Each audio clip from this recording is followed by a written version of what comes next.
Assalamualaikum warahmatullahi wabarakatuh. Kami dari kelompok B beranggotakan 12 orang ingin menampilkan video pendidikan kesehatan atau penyuluhan terkait dengan infeksi saluran kemih. Mari kita saksikan videonya. Pertama, pengertian dari infeksi saluran kemih. Infeksi saluran kemih adalah infeksi yang terjadi akibat adanya mikroorganisme dalam urin dan memiliki potensi untuk menginvasi jaringan-jaringan pada saluran kemih. Infeksi saluran kemih bergantung pada banyak faktor seperti usia, jenis kelamin, prevalensi bakteri urea, dan faktor predisposisi yang dapat menyebabkan perubahan struktur saluran kemih termasuk ginjal. Penyebab infeksi kandung kemih. Infeksi kandung kemih biasanya disebabkan oleh infeksi bakteri, namun bisa juga terjadi akibat kondisi lain, seperti infeksi bakteri. Yang pertama, infeksi bakteri terjadi ketika bakteri dari luar masuk ke dalam saluran kemih melalui uretra dan mulai berkembang biak.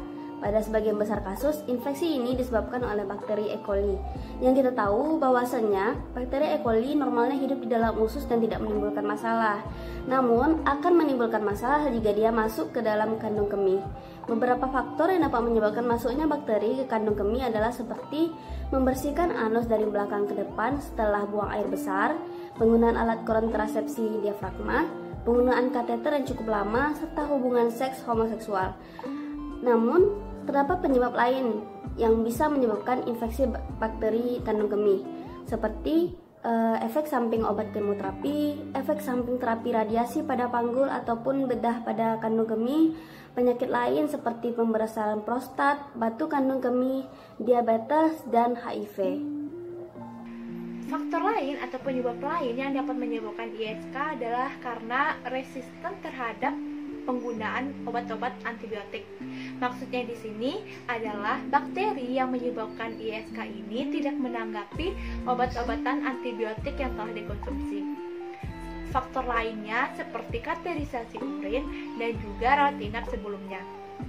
Sedangkan infeksi saluran kemih pada anak dapat disebabkan oleh beberapa faktor seperti kebiasaan merawat genitalia atau alat kelamin yang kurang baik, kemudian penggunaan popok sekali pakai dengan frekuensi penggantian popok di bawah 4 kali per hari, kemudian durasi penggunaan popok yang terlalu lama, dan juga yang terakhir dapat disebabkan karena kebiasaan menahan buang air kecil. Jenis-jenis infeksi saluran kemih.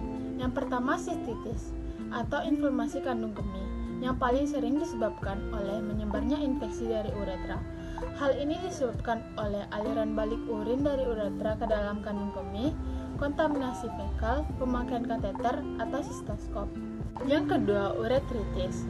Uretritis adalah suatu infeksi yang menyebar naik yang digolongkan sebagai gonorrheal atau non-gonorrheal.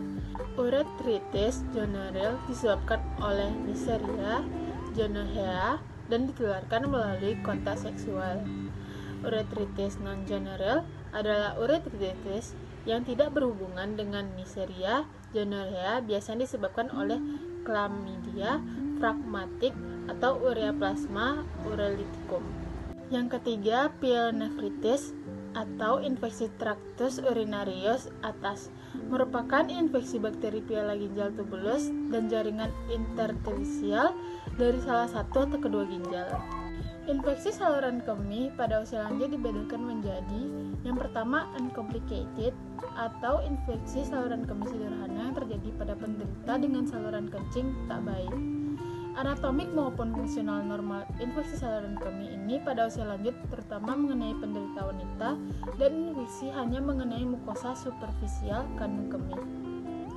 Yang kedua, infeksi saluran kemih complicated sering menimbulkan banyak masalah karena sering kali kuman penyebab sulit diberantas.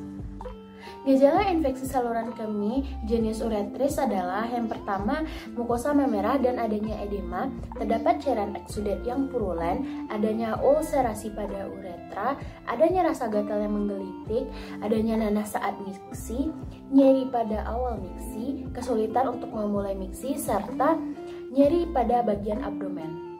ISK yang terjadi pada kandung kemih atau sering kita sebut sebagai cystitis. Yang pertama yaitu dysuria atau rasa nyeri saat berkemih. Yang kedua, adanya keinginan berkemih. Ketiga, peningkatan frekuensi air kemih. Yang keempat, adanya rasa nyeri pada punggung bagian bawah. Yang kelima, adanya sel darah putih dalam urin.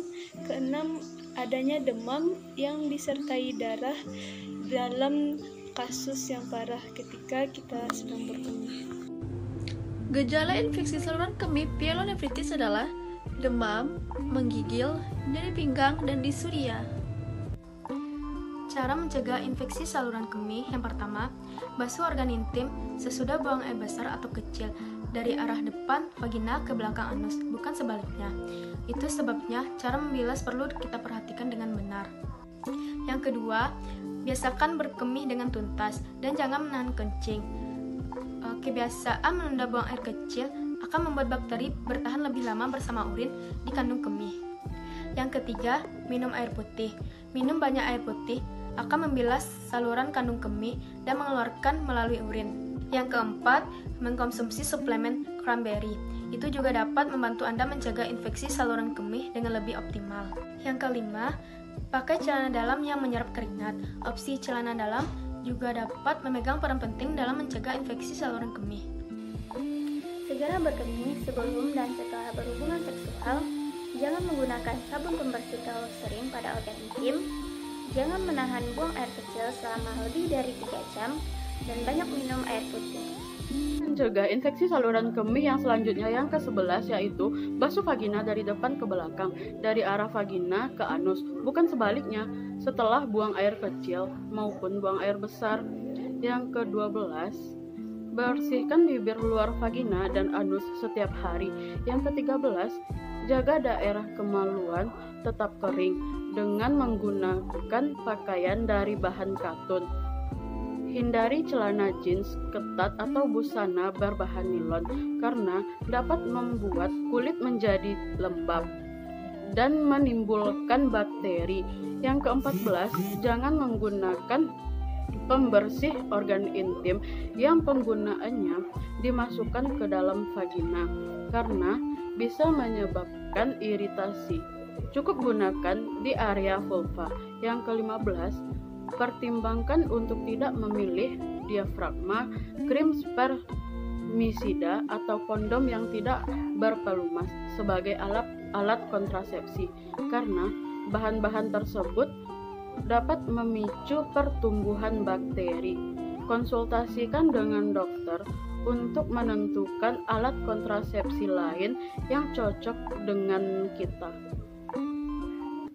Nah, itulah video penyuluhan dari kelompok kami terkait dengan infeksi saluran kemih dan cara mencegahnya. Semoga video ini bermanfaat dan